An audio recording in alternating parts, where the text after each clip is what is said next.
안녕하세요. 리서치 에이전트 맥입니다. 지난 며칠간 정말 수많은 뉴스가 쏟아졌죠. 그런데 이 정보의 홍수 속에서 정말 우리 투자의 중요한 증시의 방향을 바꿀 만한 핵심 신호는 과연 무엇일까요? 오늘 이 시간에는 그 모든 소음을 걷어내고요. 시장을 움직이는 단 5가지 핵심 뉴스를 뽑아서 우리가 투자 전략을 어떻게 세워야 할지 그 그림을 한번 명확하게 그려보겠습니다. 네, 오늘 우리가 함께할 여정입니다. 먼저 시장을 움직이는 진짜 중요한 5가지 촉매제가 뭔지 딱 짚어보고요. 그런 다음 각 주제를 하나씩 깊게 파고들 겁니다.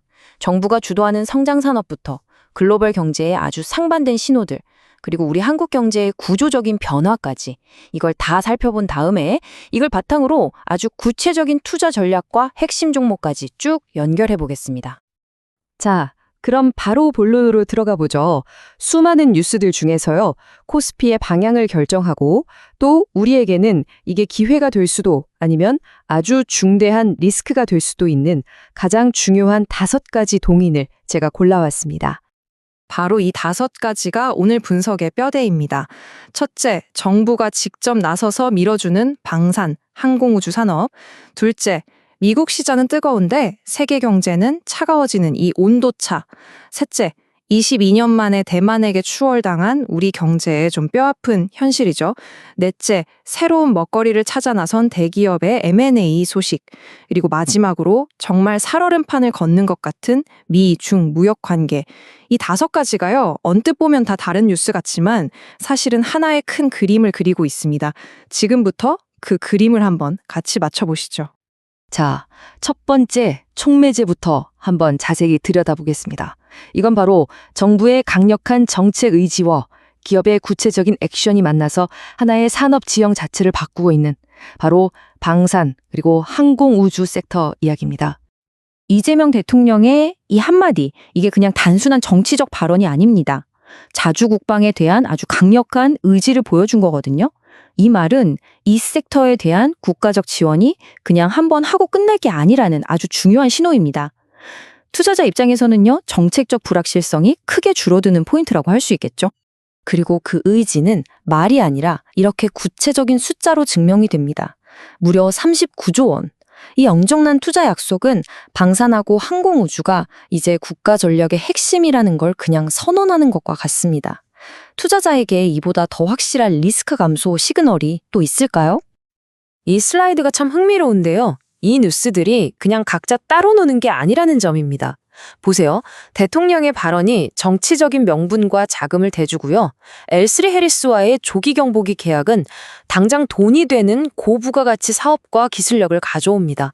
그리고 아처와의 eVTOL 파트너십은 미래 항공 모빌리티라는 아주 장기적인 성장 스토리를 만들어주죠. 이 3가지가 톱니바퀴처럼 딱 맞물려서 강력한 시너지를 내고 있는 겁니다.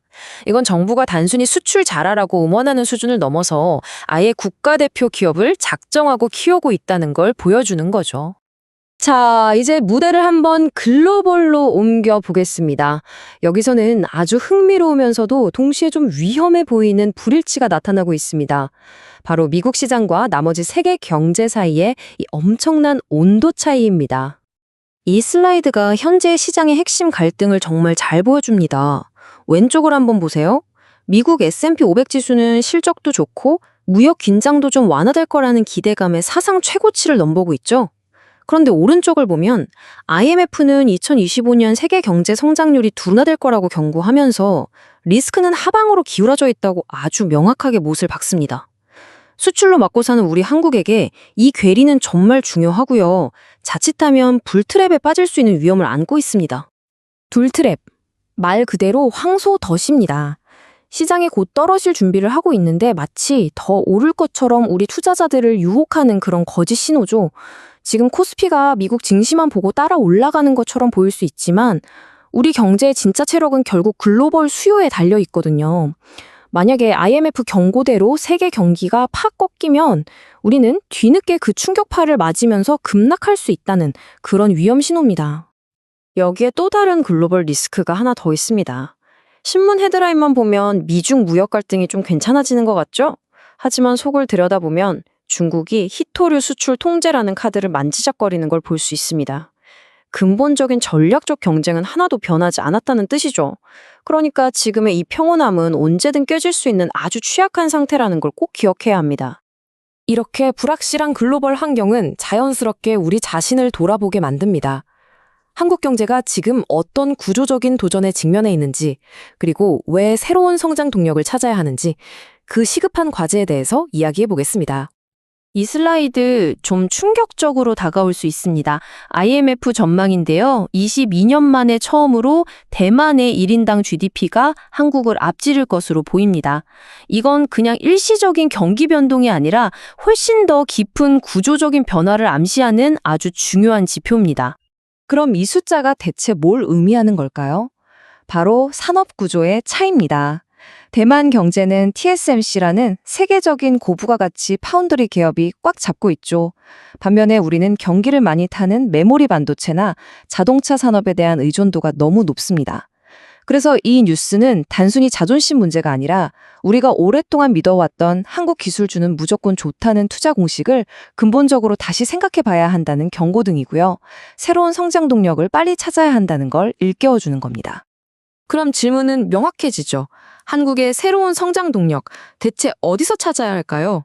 놀랍게도 시장은 이미 그 힌트를 우리에게 보여주고 있습니다.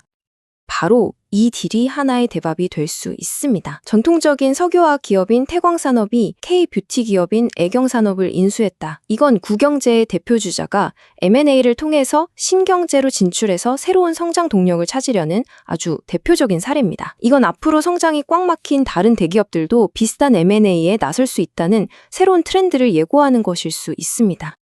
자, 지금까지 우리는 정부 정책, 글로벌 리스크, 구조적 변화, 이렇게 좀 흩어져 있는 정보들을 살펴봤습니다. 이제 이것들을 어떻게 하나의 일관된 투자 전략으로 엮어낼 수 있을까요? 이 모든 분석을 종합해서 저희가 내린 결론, 핵심 전략은 바로 바벨 전략입니다. 헬스장에 있는 역기 아시죠? 그걸 생각하시면 아주 쉽습니다. 무거운 원판을 양쪽 끝에 달고 가운데는 비워두잖아요. 투자도 똑같습니다. 포트폴리오의 한쪽 끝에는 아주 안전한 자산을, 다른 한쪽 끝에는 고수익을 노릴 수 있는 공격적인 자산을 배치하고 어중간한 중간 위험 자산은 과감하게 피하는 겁니다. 이걸 지금 우리 시장에 한번 적용해 보겠습니다. 바벨의 한쪽 끝, 그러니까 방어적 성장 축에는 오늘 우리가 분석한 첫 번째 촉매제, 바로 정부가 강력하게 지원하는 방위, 항공우주 섹터가 딱 들어갑니다. 이들은 글로벌 경기가 안 좋아져도 상대적으로 영향이 적거든요. 그럼 다른 한쪽 끝, 이벤트 중심 기회 축에는 뭐가 들어갈까요? 태광산업 사례처럼 M&A 같은 특정 이벤트로 기업 가치가 확 뛸 수 있는 그런 기업들이죠. 그럼 우리가 피해야 할 바벨의 가운데 부분은 뭘까요? 바로 글로벌 경기와 미중 갈등에 직접적으로 노출된 경기 민감 수출주들입니다. 오늘 분석은 이렇게 시장의 복잡한 신호들 속에서 핵심 동인을 찾아내고 이걸 바탕으로 일관된 투자 전략을 세우는 과정을 보여드렸습니다. 본 분석은 정보 제공을 목적으로 하며 특정 종목에 대한 투자 권유가 아님을 다시 한번 말씀드립니다. 투자의 최종 결정과 책임은 항상 투자자 본인에게 있다는 점